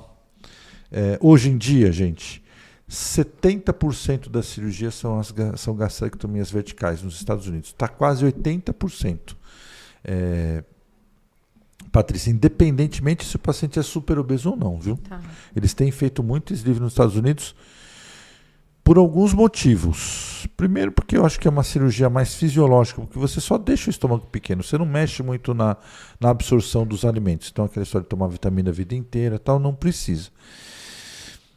Mas também, eu acho que principalmente nos Estados Unidos, as duas cirurgias têm efeitos colaterais e têm complicações específicas. Mas nos Estados Unidos, problemas de complicações tardias que ocorrem no bypass, que são úlceras, que são dumping, que são hipoglicemia reacional, as hérnias internas, as aderências, não acontecem tanto no sleeve. As complicações do sleeve elas são mais graves se são recentes, mas elas não têm complicações tardias tão graves. Então, tem risco. Toda cirurgia tem complicação? Tem. As complicações elas são bem mais raras ultimamente, porque os aparelhos são melhores, os equipamentos são melhores, a técnica está mais bem desenvolvida, os cirurgiões operam melhor. A gente demorava 4, 5 horas para fazer uma gastroplastia. Hoje a gente faz em 40, 50 minutos. Então isso melhorou muito por causa dos materiais, da técnica e do cirurgião. A anestesia também melhorou muito, as medicações anestésicas próprias para a cirurgia bariátrica, anestesia local que a gente faz nos portais para melhorar a dor, tudo melhorou. Mas tem indicações e preferências de cada um, tanto do cirurgião quanto do paciente. Como está nessa moda de fazer gastrectomia vertical, tem muita gente que já chega no consultório pedindo. Quero operar, quero fazer sleeve. Outros falam, não, eu quero fazer bypass. O Dr. Bruno adora fazer sleeve, então ele Tem algumas equipes, gente, pelo São Paulo faz 70% das gastroplastias do Brasil. Tem equipes que fazem só bypass, tem equipes que fazem só gastrectomia vertical, que fazem só sleeve. A gente não, a gente tenta adequar a melhor técnica para cada paciente, mas isso depende da conversa entre médico e paciente. Isso pode chegar num acordo. Eu já operei pacientes que eu queria fazer uma cirurgia, ele decidiu fazer outra. E aí a gente tem que conversar riscos e benefícios e cada um chega na sua decisão. É uma decisão em conjunto. Bruno, quando é que você indica bypass, quando é que você indica sleeve? Agora ele me colocou... Pois é. Num beco. Assim, o bypass, ele classicamente é indicado quando o paciente é diabético, né? Quando ele toma hipoglicemiantes, pelo menos 2 tipos de hipoglicemiantes, ou insulina já de uma longa data. Pacientes que têm refluxo sintomático, né? E hérnia de hiato. Pacientes que... essa é uma indicação meio controversa, mas pacientes que comem muito doce, para justamente fazer com que, se ele comer doce, ele tenha dumping, para evitar com que ele coma e assim tenha esse acréscimo de energia desnecessária na vida dele. E basicamente são essas 3 indicações de fazer o bypass, mas ainda tudo hoje em dia é tudo muito relativo. Tem vários trabalhos mostrando já que o refluxo, o diabetes, a compulsão por doce não tem uma indicação absoluta de se fazer bypass. E isso é porque ele quer fazer sleeve, viu, gente? E o sleeve, agora falando de contraindicação do sleeve, é justamente se o paciente tem refluxo, tá? Se tem refluxo sintomático, porque o sleeve ele é uma cirurgia refluxogênica, ou seja, ele permite com que haja um acréscimo, um desenvolvimento de refluxo mais importante, pelo menos em 35% a 40% dos pacientes vão desenvolver refluxo gastroesofágico, mas, em minha defesa, a maioria esmagadora desses pacientes se trata com medicação. Você não precisa intervir cirurgicamente novamente para melhorar isso. Eu acredito que o sleeve, sim, é uma cirurgia mais fisiológica, você acaba não mexendo com a absorção dos nutrientes, que é importantíssima. O bypass, ele traz esse desequilíbrio e esse desequilíbrio acaba tendo consequências muito impactantes na vida da pessoa em relação à pele, cabelo, massa magra. Porém, ele traz resultados. Não dá para negar isso, que tem resultados bons de bypass. Mas hoje tem se visto e tem se acompanhado os pacientes do sleeve já de alguns anos e estão vendo que os resultados também são muito favoráveis. Por isso que permanece ainda fazendo. Como vai ser daqui a 10 anos, ainda não sabemos. Só para dar um detalhe para vocês, houve uma curva de crescimento absurda de sleeve, ou seja, entrou na moda nos Estados Unidos e ela já está decaindo. Então, isso é verdade. Fazia-se muito gastrectomia vertical, muito sleeve, e agora eles estão vendo que os problemas do sleeve também existem e já estão repensando. Mas assim, basicamente... vamos lá, vamos conversar sobre isso. Está decaindo por quê? Porque observou-se também um reganho de peso excessivo nesses pacientes. Por quê? Porque os pacientes acham que a cirurgia vai dar conta de tudo. No bypass, isso acontece de uma maneira mais eficaz, tentar deixar só a cirurgia segurar. Hoje passou uma paciente comigo que está com uma anastomose de 1,2. Ela come e não sente tão dilata, mas eu tenho paciente com anastomose de 1 centímetro que come super bem. Então, o que acontece? Isso varia de paciente para paciente. Ela não consegue comer e isso acaba sendo um fator impeditivo dela conseguir se alimentar. Sim. E isso consegue segurar ela, mesmo ela querendo comer, de não conseguir se alimentar adequadamente e não reganhar peso. E o problema do bypass é esse. Porque você deixa o estômago pequeno e essa anastomose, essa junção que a gente faz do estômago para o intestino, vai de 1 a 2 centímetros. A média é 1,5 centímetro, mas tem pacientes que ficam com 1,2, 1,8, 1,7. A paciente falou que tem com 3, é mais raro, mas pode acontecer. Mas enfim... e essa anastomose muito pequena tem dificuldade de comer, principalmente com sólidos, principalmente as coisas mais fibrosas, principalmente carne vermelha, às vezes arroz. Então esse paciente não consegue comer proteína, então ele vai comer besteira, tudo que é mais fácil. E aí ele vai comer o carboidrato, ele vai comer as coisas mais fáceis, que são altamente calóricas e que com baixa ingestão de proteínas, de fibras, enfim. Mas, eu vou dar minha opinião agora. Em termos de perda de peso, gente, é igual. Em torno de 40%, eu acho que os pacientes superobesos, principalmente homens, perdem até mais com sleeve do que com bypass. E eu já fiz essa experiência. Já operei 2 pacientes gêmeos idênticos. Um eu fiz bypass, um eu fiz sleeve. E o que eu fiz sleeve também tem os fatores pessoais, até perdeu mais peso. Mas assim, basicamente hoje a tendência da cirurgia bariátrica no Brasil e no mundo é se pensar sempre em fazer sleeve, que é a gastrectomia vertical, que você vai mexer só no estômago. É uma cirurgia mais fisiológica mesmo, o paciente come um pouco melhor, mas não vai resolver todos os problemas do doente. Primeiro, as complicações do sleeve agudas são mais graves. Nós estamos com um paciente internado com uma fístula de sleeve, operado por um colega nosso da nossa equipe há 2 meses. Né? E está difícil de tratar. Ele está bem, está estável, mas está com dieta por sonda, tudo não é fácil. As complicações existem, 0,1 a 0,4%, mas existem. Então, basicamente, a gente tenta fazer sleeve. A gente contraindica sleeve no paciente que tem esofagite importante, sintomático e hérnia de hiato, acima de 2 centímetros. Gente, 30% dos pacientes que fazem sleeve, mesmo que nunca tiveram nada no estômago, vão desenvolver refluxo. Tá. E isso é sintomático numa grande parte deles. Resolve com a medicação? Resolve com a medicação. Mas por quanto tempo a gente não sabe, porque é uma cirurgia ainda mais recente, uma cirurgia nova. A gente começou a fazer aí nos últimos 5, 10 anos. Então, a gente não sabe que esse ácido no estômago cronicamente do paciente não vai aumentar a chance de câncer, enfim. Mas você vai desenvolver refluxo em 30% dos pacientes, mesmo que você nunca teve nada. E não resolve bem os pacientes que são diabéticos, principalmente aqueles diabéticos que tomam mais de um tipo de medicação e têm diabetes há mais de 10 anos. Então, os pacientes que são diabéticos e os pacientes que têm refluxo sintomático e têm hernia de hiato, é melhor fazer bypass. Os outros podem fazer gastrectomia vertical? Podem. Agora, uma contraindicação relativa do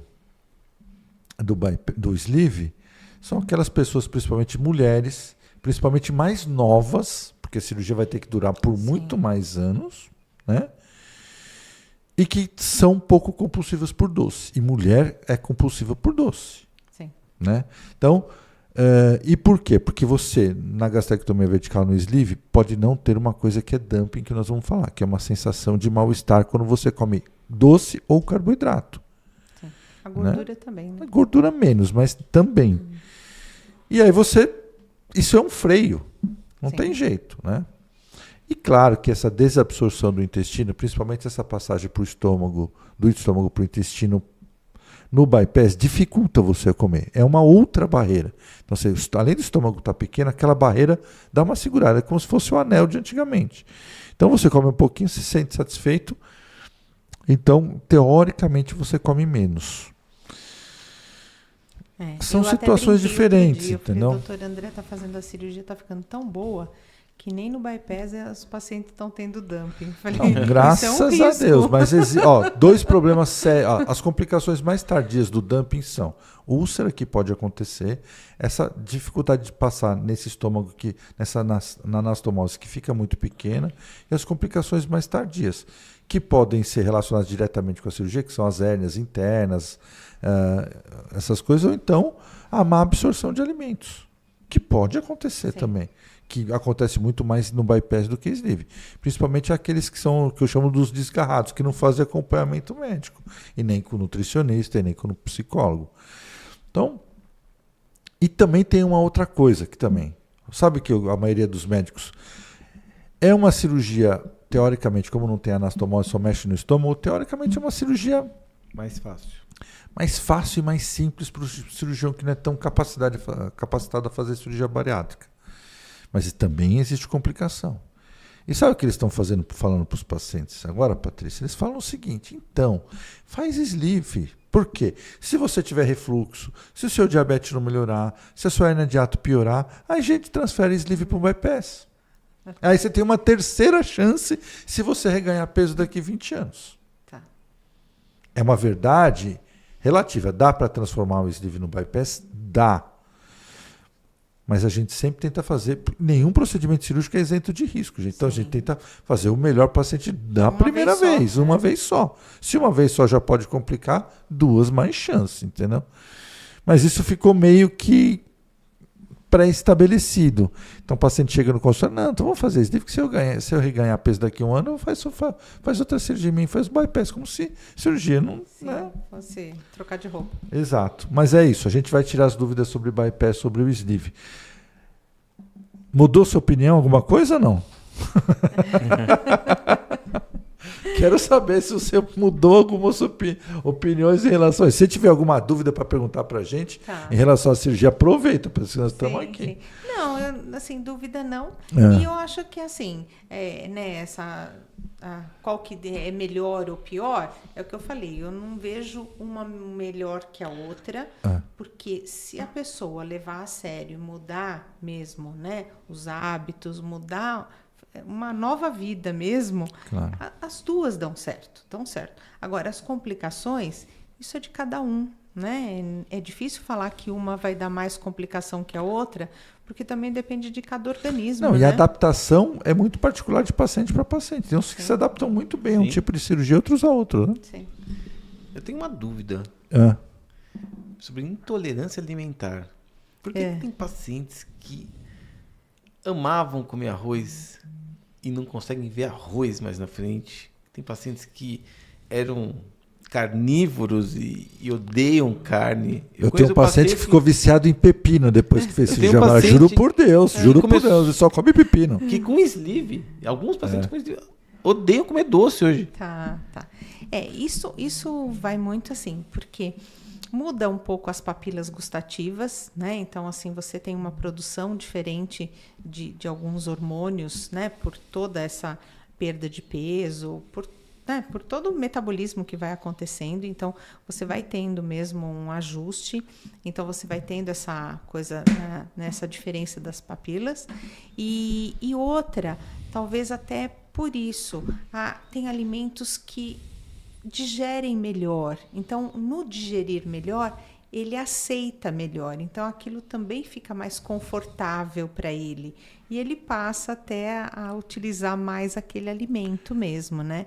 Agora, intolerância do arroz eu tenho bastante. Bastante. Essa é campeã.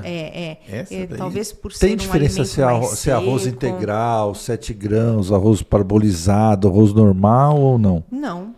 O arroz. Varia e geralmente é mais até pelo branco. Né? O arroz branco, que talvez a pessoa consuma, né? Mais fácil de consumir, a gente perceba mais fácil, mas tem. E a carne, talvez até por hábito de mastigação. E pela aquela mais fibrosa mesmo, né? E então, principalmente a carne vermelha. A pessoa que não mastiga direito acaba tendo intolerâncias mesmo, né? De alguns alimentos. E que nem você falou do doce, não pode ver doce. O pós-bariátrico, no geral, ele sente mais sensibilidade ao doce. Tanto é que quando a gente tenta suplementar com um whey, algum suplemento que tenha um certo adoçante, as pessoas falam, eu não consigo tolerar, porque é muito doce. Tudo vira muito doce. Então, às vezes, até a gente procura suplementos mais neutros, que não tenham, né, nem sabor, nem adoçante, para a pessoa poder fazer uso. Então, eu até brinco, parece o pós-bariátrico parece uma gestante. Sendo homem ou mulher, todos eles parecem uma gestante, porque tudo nauseia, tudo dá enjoo, tudo, né? Então, esse primeiro período, que eu acho que vai até uns 6, 7 meses. Depois a coisa até flui, né?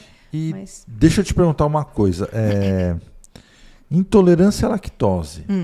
Piora pós-bariátrico? Tem uma incidência maior? Existe algum estudo que demonstre isso? Porque a gente percebe um pouco mais do bypass do que no sleeve, mas nos dois, que a intolerância à lactose aumenta depois da cirurgia bariátrica. E outra coisa, para a gente determinar essa intolerância à lactose, fica mais difícil, porque a gente não consegue fazer o teste de intolerância à lactose, porque eles fazem dumping. Que exames que a gente pode pedir para tentar fazer esse diagnóstico? Bom, de intolerância à lactose, eu acho que até acaba tendo um grande número, né, de pacientes assim, porque a molécula de lactose é muito grande. Então, quando chega nesse intestino, ela briga um pouco para ser quebrada, fora que por passar até quase, né, um bom tempo sem estar consumindo esses produtos à base de lactose, então o organismo também diminui um pouco a produção dessa enzima. Então, tem alguns pacientes que acabam passando mal por justamente ser um açúcar do leite, um açúcar natural, e o paciente não fica bem. Então, eu até falo, não tire o leite, né? Passou mal, não tire o leite. Vamos primeiro fazer algumas tomadas sem lactose para ver se você fica melhor, porque se eu tirar o leite, eu tiro também uma fonte de proteína, né? Então, assim, a gente tem alguns meios para tá contornando essa situação antes de tirar o leite mesmo.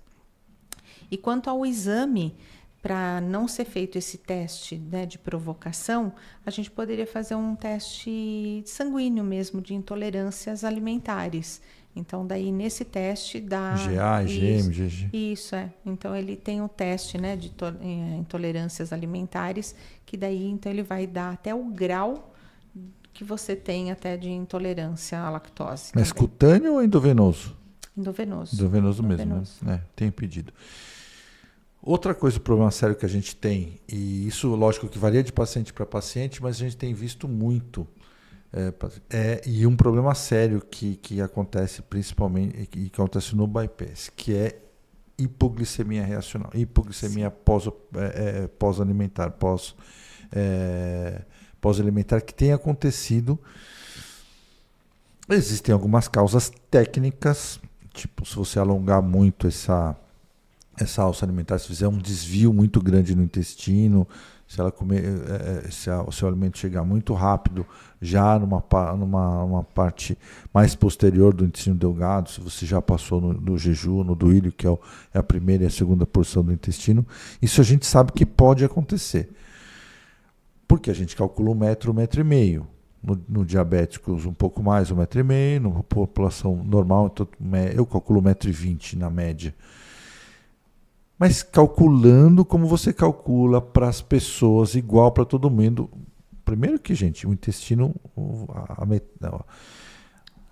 tamanho do intestino varia. A gente calcula mais ou menos um intestino de 6 metros, mas tem intestino de 8, tem intestino de 5. Então, quando você calcula 1 metro, 1,20 metro, 1,5 metro, isso vai variar e a gente não consegue calcular. A não ser que a gente contasse todo o intestino, em toda a cirurgia a gente não faz, porque pode machucar a alça do intestino. Tecnicamente é difícil. Então a gente não faz isso, ninguém faz isso. Só que às vezes acontece isso. Você tem visto muito ou a gente que mexe muito com isso, mexe com muita cirurgia bariátrica, a gente vê mais. Porque os pacientes, eu vi alguns casos muito graves de ter que reverter a cirurgia do bypass por hipoglicemia reacional pós-alimentar. Tão grave assim, não peguei nenhum caso, não. A sorte sua. Sim, mas tenho visto que tem aumentado. Então, eu tenho percebido que assim, tem acontecido mais casos de paciente reclamando disso. Então, a gente tenta contornar sempre dando mais fibras, né, para a glicose não entrar tão rápido, para sustentar um pouco mais, sempre associar um carboidrato com proteína para poder também melhorar. Mas eu tenho percebido, trocar farinha branca por farinha integral, que a digestão é mais lenta. Sim. Então, tudo que é integral, que tem mais fibra, fracionar. Comer menos quantidade, fracionar mais, comer a cada 2 horas, comer menos quantidade de comida, né? Isso. Então, assim, e principalmente associar com a proteína. A proteína segura muito bem. Então, tudo que você for comer de carboidrato, se tiver junto com uma proteína, ele acaba segurando melhor. Mas eu tenho visto, sim, alguns pacientes com essa queixa e, às vezes, até assim, passando mal e assim, depois de várias crises é que a gente consegue diagnosticar o que está acontecendo, né? Que tipo de chocolate que eu posso comer? Que tiver mais cacau. Quanto maior a porcentagem de cacau, menor a porcentagem de açúcar, melhor. Sim. Então, geralmente, a gente pede cacau 70% ou mais, né? Sim. E aí vai falar, e pode ser o diet? O diet, não todos, né? A gente tem, hoje em dia, uma preocupação com algumas marcas que tira um pouco esse açúcar, né? E não coloca mais gordura para deixar ele macio.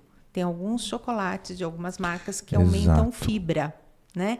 Uma fibra que dê essa maciez.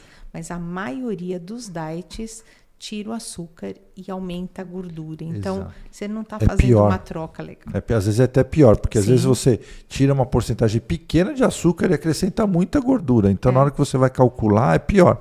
Então, porque a diferença do light pro diet é isso. O light é só diminuir a porcentagem de açúcar. E o diet, geralmente, eles colocam alguma coisa no lugar do açúcar. Sim. Então, tem que tomar muito cuidado, principalmente com os chocolates. Eu já tenho visto isso, porque a taxa de gordura aumenta muito. Sim, por isso que eu prefiro o normal com mais percentual de cacau. Porque daí, se ele tem mais cacau, ele não vai ter tanta nem gordura e nem açúcar, né? Beleza. Você come qual? Deixa pra lá. Eu não gosto muito de doce, então eu posso falar com tranquilidade. Bom, vamos tirar as dúvidas aí? Bom, vamos lá, doutor André. Deve ter que... Deixa eu pensar. Não, pois é, já mas aí muita pergunta passou o time, porque só para não perder aqui, ó. Vamos lá. O repórter Savoy está aqui conosco falando o seguinte: doutor, não dormir bem afeta muito o quesito estresse, ansiedade e engordar? Sim. Vamos deixar Sim. afeta. Sobe cortisol, isso, né? altera os Diminuição hormônios. de melatonina. Então, tudo isso faz com que gere mais processos inflamatórios e isso gerando a gordura. Perfeito. E a Ana Torres, pegando um gancho aqui, doutor, é importante porque vai naquelas coisas dos mitos, né? Anne Torres, fala o seguinte: boa noite para todos. Doutores, eu fiquei sabendo que é entubado para fazer a cirurgia. Fiquei com medo. Minha cirurgia está marcada para dia 10/8 em São Caetano, bypass. Vai ser comigo então ainda. E comigo também. Com o doutor Bruno também. Bom, é assim, toda cirurgia por videolaparoscopia ou robótica, a anestesia é geral. Então vocês vão ficar entubados, mas é a anestesia mais segura que tem. Lá no Hospital São Luís, São Caetano, vocês podem ficar tranquilos, a equipe da nossa, os anestesistas são da nossa equipe. Doutor Evandro, fantástico. Doutora Juliana, doutora Aileen também, podem ficar tranquilos que é a anestesia mais segura que tem. Boa, e ela ainda pergunta sobre anestesia. A Silvia disse que será avaliado no dia com a equipe. Exato. Não tem problema de ser no dia? Não tem problema no dia porque eles só vão fazer a sua anestesia. Quando a gente opera em alguns hospitais que vocês vão ser operados pela equipe do hospital, a gente não sabe exatamente quem vai ser o anestesista que vai fazer a sua cirurgia. Então eles pedem para você passar antes, para eles checarem todos os exames, ver se está tudo bem, já deixar você pré-pronto para a cirurgia. Lá, nos hospitais que a gente leva a equipe, o Hospital São Caetano, em São Paulo, o Hospital Jabaquara, aqui mesmo no Assunção, a gente leva a nossa equipe. Então, o nosso anestesista vai fazer só a sua anestesia. Então, vai ser ele que vai checar todos os seus exames, conversar com você e fazer a sua anestesia. Pode ficar tranquilo. Legal. Dai Águia fala o seguinte: eu gostava muito de doce e fiz bypass. Hoje tenho uma dificuldade gigante de comer açúcar, naquilo do que era antes e do depois. E ela fala que sou mais feliz sem o açúcar. Falando, conhece muita gente que fez sleeve e hoje sofre com refluxo. É isso mesmo? É isso mesmo. Aumenta muito a incidência de refluxo. Mas, deixa eu defender uma coisinha aqui. Fazer o bypass não ausenta a pessoa de ter o risco de ter refluxo também. 14% dos pacientes que fazem bypass têm refluxo também. Mas a incidência é muito menor e a cirurgia serve para tratar o refluxo. Mas dá também. E aí? Mas a incidência é bem menor, né? Tem que ver Deixa eu estatística. só tirar uma dúvida. Tem alguma coisa que pode ser feita para diminuir isso? O refluxo no sleeve? Isso. Não, no refluxo no geral. Tem alguma coisa que possa ajudar? Tem a parte alimentar, comer a cada 2-3 horas, não passar de 2 a 3 horas sem alimentar, comer devagar, mastigar bem, não pode tomar líquido junto com a comida, até porque não cabe, não comer muito à noite, não comer e deitar. Se o paciente tem uma hérnia de hiato, tem uma abertura ali do diafragma, a gente consegue fechar na hora da cirurgia e diminuir o refluxo. Mas varia muito de paciente para paciente. Mas tirando essa parte alimentar, não teria outra coisa que possa ser feito? Não tem, tipo, uma fisioterapia de alguma coisa? É fazer bypass mesmo, que não tem jeito. Boa. Outra pergunta. Drica Paiva 22 falando o seguinte: pode me tirar uma dúvida? Eu fiz a cirurgia há 4 anos, estou fazendo as reparadoras, tive muito problema com a cicatrização. Pode estar relacionado à cirurgia? Tenho a última a fazer, que é o abdômen. Mas geralmente começa pelo abdômen, né, Drica? Mas tudo bem. É lógico, você tem que checar. Eu já te falei, nem todos os problemas pós-operatórios são culpas da cirurgia. Se você estiver fazendo um bom acompanhamento, uma alimentação adequada, uma suplementação adequada e todos os seus exames estiverem bons, não é por causa da cirurgia. Agora, se você tiver com anemia, ferro baixo, cálcio baixo, aí a gente tem que avaliar os seus exames para ver, né? Isso é importante falar que nem tudo é da cirurgia, porque é impressionante. O paciente pós-bariátrico, ele espirrou, ele procura o cirurgião bariátrico. E quando ele vai no médico, também é culpa da cirurgia. Ele manda sempre voltar com o cirurgião. Ele teve, sei lá, enxaqueca, é da cirurgia bariátrica. Exato. Não, se não tem anemia, se as proteínas estão boas, as vitaminas estão boas, não significa que a cicatrização está acontecendo por deficiência nutricional. Ela pode ter queloide, ela pode ter outros problemas que ela já tinha, que isso é genético constitucional, né? O Will Soraya também perguntando quanto tempo posso fazer as reparadoras? Após 1 ano de cirurgia, se você já tiver chegado no seu peso ideal. Geralmente eles esperam 6 meses para ver se você está com o peso estabelecido. Geralmente a partir de 1 ano e meio eles já começam a fazer as reparadoras. Perfeito. E todo o convênio é obrigado, o segurador é obrigado a cobrir as reparadoras, tá, gente? Tá. Dayáguia falou o seguinte: tomo os suplementos, vou falar exatamente como ela escreveu aqui: 5-HTP e magnésio treonato, diariamente com minhas vitaminas. Qual a opinião de vocês a respeito desses suplementos, doutora? O magnésio ele é bom porque ele ajuda, né, todo o metabolismo, até quem tem às vezes problema de intestino também ajuda um pouquinho. Ele dá um ânimo maior. Então, assim, o magnésio é interessante. E o 5-HTP é justamente para ajudar. Ela vai se transformar em melatonina, né? Então, ajudar numa melhora de sono, diminuir a ansiedade. É bom, não tem nada contraindicado, né? Só se ela tivesse outros problemas na associação desse 5-HTP. Mas se ela não faz nenhuma suplementação de nenhum antidepressivo, nada disso, tudo bem. Não, o que vale para ele falar também é o seguinte: a gente já está. Vocês vão fazer uso de um multivitamínico que contém magnésio, que contém tudo. Se você estiver fazendo uma dieta balanceada, se você já estiver tomando... a gente tem, eu costumo, vou falar aqui, na equipe da Gastro ABC, a gente faz o multivitamínico, que é o Baristar, o complexo B, que se é bypass a gente faz o concentrado. A gente tem dado em alguns pacientes que têm má absorção, o sublingual, né? E vitamina D, que geralmente a gente tem deixado 10.000 unidades uma vez por semana. Esse é o que a gente deixa normalmente. E a gente vai fazendo exames periódicos. Se o magnésio estiver baixo, a gente vai repor. Se o cálcio estiver baixo, a gente vai repor. Se a vitamina D estiver baixa, a gente vai aumentar a dose. E por aí vai. Sim. Né? Tomar o magnésio por tomar, se todos os seus exames estiverem bons, sim, também não se justifica. Não. Gabriela Garcia Prandi falando: ansiosa para o dia 9 de agosto, bypass com o Dr. André. Mayra Durval: pós-operatório de revisional de sleeve para bypass. É o mesmo? É o mesmo. Perfeito. A gente tem feito bastante também. Tá certo. Aqueles que só fazem sleeve, a gente transforma tudo em bypass. A gente depois. Coloca... Viu? Fizemos quase 3.000 sleeves, operamos 30 pacientes. Bastante. Wilson ainda faz outra pergunta aqui.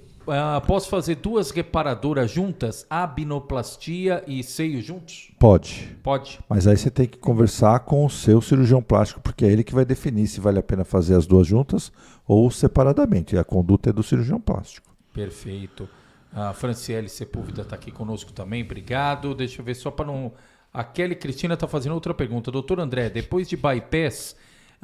síndrome do intestino irritável, é aquela mesma introdução que ela fez, anastomose em 3, intolerante glúten, lactose e não gosto de doce. Ele falou IMC 25, aí ela termina complementando: gastroplastia, endoscopia? Acho que ela tá pedindo. Não, fazer uma gastroplastia endoscópica para tentar diminuir o tamanho do estômago, essas coisas, eu não vejo indicação. Até porque ela está com um peso bom. Tá. A Rê pergunta se pode treinar com ferro baixo. Depende do ferro. Assim, quem faz principalmente bypass, vai cair um pouco a hemoglobina e o ferro fica um pouco baixo. Às vezes o pessoal quer deixar muito alto também, às vezes a absorção é ruim, não dá porque eu tive uma paciente que fez tanta suplementação que ela fez um depósito de ferro hepático até com insuficiência hepática. Então tem que tomar cuidado na reposição.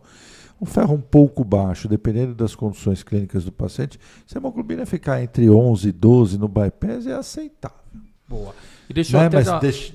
Sim. Não é nada crítico, né? E principalmente a gente tem que também ver o estoque dela, a ferritina, Exato. né? Então não é só esse sérico aí, como que tá o estoque, né? Tem que ver a ferritina também, porque a ferritina tende a cair também, né? E a transferrina aumentar um pouco. Então varia um pouco de paciente para paciente. E outra coisa que eu falo é que a gente não trata o exame, né? A gente trata o paciente. Então, precisa ver o paciente como um todo, ver como é que ele está. Tem paciente que tem um ferro um pouco baixo e está ótimo. Tem alguns que caem um pouquinho e a gente tem que suplementar. E às vezes não é só suplementar ferro. Ela falou ferritina 8. Está baixo. Perfeito.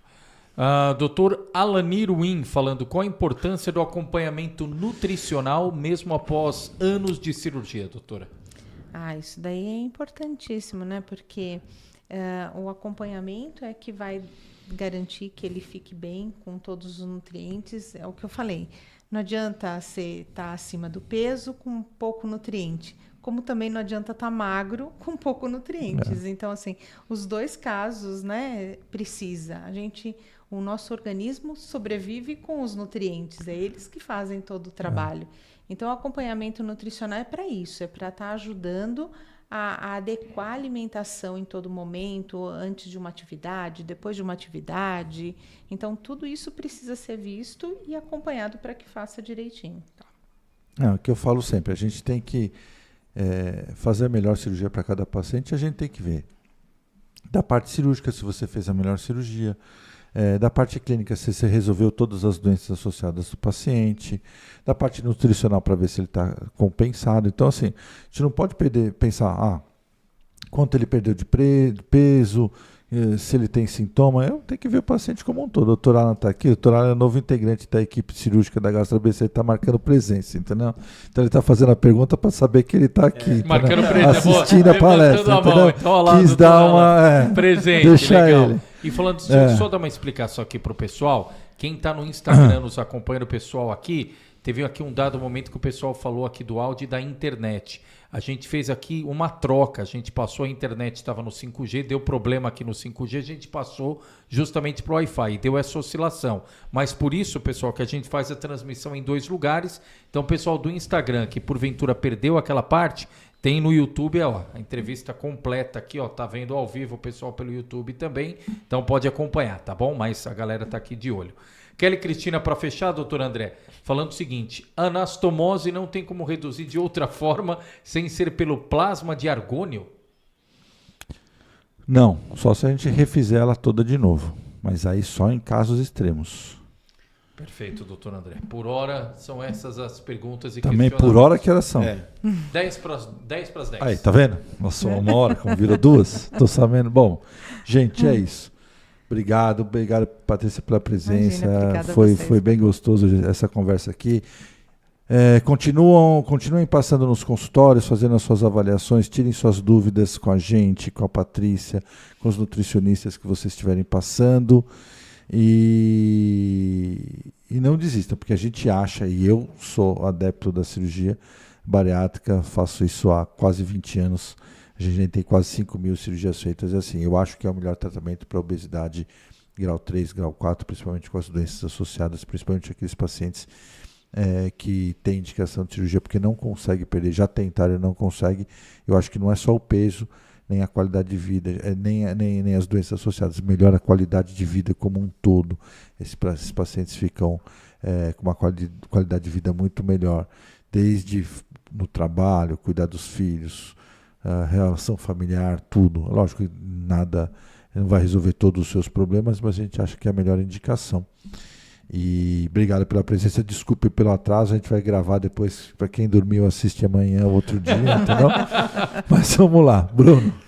Bom, eu também sou um adepto, fã da cirurgia bariátrica, eu vejo a história de superação de todos os pacientes. A medicina não é uma ciência exata, então sim, vão ter pacientes que não vão chegar aonde gostariam de chegar, que vão ter alguns problemas nesse caminho, mas o que a gente tem visto é que a imensa maioria dos pacientes consegue atingir os seus objetivos, os objetivos de controle da sua saúde, de melhora da sua questão psicológica, de uma readequação alimentar, também muito importante. Pacientes que se descobriram atletas que nem sabiam que poderiam chegar um dia nesse nível. Eu tenho uma paciente que virou modelo.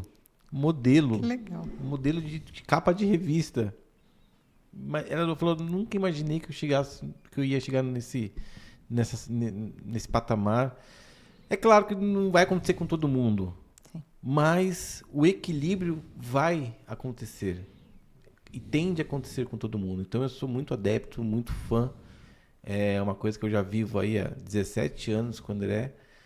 E vamos continuar juntos aí. E só vou colocar aqui, já até falei pro Leandro que nós vamos fazer em primeira mão para vocês saberem. Agora pro final do ano nós estamos organizando aí, vai ficar... A ideia foi minha, mas quem vai executar vai ser o Dr. Bruno, então... E você também. Eu sou Isso aí. Nós vamos fazer um passeio, uma caminhada, uma corrida no final do ano da Gastro ABC, aqui na região do ABC, para uma confraternização de quem já fez a cirurgia, de quem vai fazer, para vocês se conversarem, se conhecerem, trocarem experiências, para mostrar para a população em geral como mudou a vida de vocês, entendeu? Do pré e do pós-operatório. Então a gente vai organizar aí um passeio, uma corrida, uma caminhada. Caminhada e corrida. Sim, com os pacientes da Gastro ABC, com os médicos também e colaboradores, entendeu? 10K, viu, doutor? 10K. 10K. Aliás, como que a gente poderia fazer para o pessoal dar um feedback a respeito disso? E olha lá, o pessoal pode ir comentando. O pessoal gostaria de correr, caminhar, 5K, aí ó. Lacinho Cor-de-Rosa já colocou aqui. Eba, eu vou. E disse que é fã do senhor, viu, doutor André? A Re21P Silva falou legal. A Patrícia também, viu? A Grace falando o seguinte, eu quero ir nesse passeio, Estrada Velha de Santos, bora! Essa foi uma ideia do Dr. Bruno aí, já ó, também. A Renata Cuminali falando estarei lá, a Maine falando que maravilha. Peraí, pessoal, vai devagar pra eu ver tudo aqui. Eita, agora... Gostei da ideia, não posso faltar. A Rê falou, se Deus quiser estarei lá. O Will Soraya também vou. Grace falando, muito legal a iniciativa. Kelly Cristina, doutor André, Vitor, Erinaldo e Bruno, maravilhosos. Legal. Aí, o pessoal falando, bora. Agora o senhor inventou, vai ter que cumprir, viu, doutor André? Olha lá. A Dani Pupo falou, muito legal, eu vou também. Doutor Bruno, o senhor já está aqui ou ao vivo, ou oficialmente escalado, viu? Pode ficar tranquilo, eu já tô nos 15 já. Olha lá, tem até o final do ano pro senhor. Ó, estamos em agosto, né? Setembro, outubro, novembro. Nós tem que fazer novembro, né? Dezembro fica muito em cima. Aí novembro, 3 meses para treinar, então. Eu tô de boa, quem tem que treinar é o doutor André. Ó, a Renata falou que o senhor vai puxar a fila. Fechou. Boa. Bom, vamos encerrando. Patrícia, muito obrigado pela presença. Suas considerações finais. De novo, o telefone do consultório. A doutora Patrícia é uma amiga nossa de muito tempo, excelente nutricionistas. Podem procurar ela no consultório. Vocês vão estar em muito, muito boas mãos. Obrigado pela presença mesmo. Espero que o marido não tenha ficado lá agora 2 horas, achou que era 1 hora, ficou 2 horas esperando, coitada. Sorte que a Patrícia mora perto. Eu que agradeço, né, a oportunidade de vir aqui, né, conversar e deixar assim, né, bem ciente todo mundo que a nutrição também é importante. A cirurgia é um passo e que depois desse passo tem que vir muitos outros, né? Um deles é a mudança de estilo de vida e a nutrição tem que fazer parte desse estilo, né? Porque a gente procura saúde e a gente não vai ter saúde se a gente não cuidar dessa carcaça que a gente tem, né? Cuidar então, assim, do todo, né? Exatamente. Então, assim, é o corpo que a gente precisa estar cuidando, né? E ele só vai estar assim, acontecendo tudo que a gente quer se a gente der tudo que ele precisa também, né? É isso. Muito obrigado pela presença. O que a gente diz é o seguinte, né, Patrícia? Assim, a cirurgia dura em torno de 1 hora, internação hospitalar de 2-3 dias, afastamento do trabalho 2 semanas, dieta líquida 30 dias, perda de peso em torno de 1 ano, e você tem o resto da vida para cuidar disso. Exatamente. Depende muito mais de vocês do que da gente, mas contem com a gente, não só com os cirurgiões, com os médicos, com os nutricionistas, com os psicólogos, para vocês terem uma qualidade de vida muito melhor. Obrigado, gente. Desculpa a demora. Boa noite. Até o mês que vem. Obrigada. Boa noite. Tchau.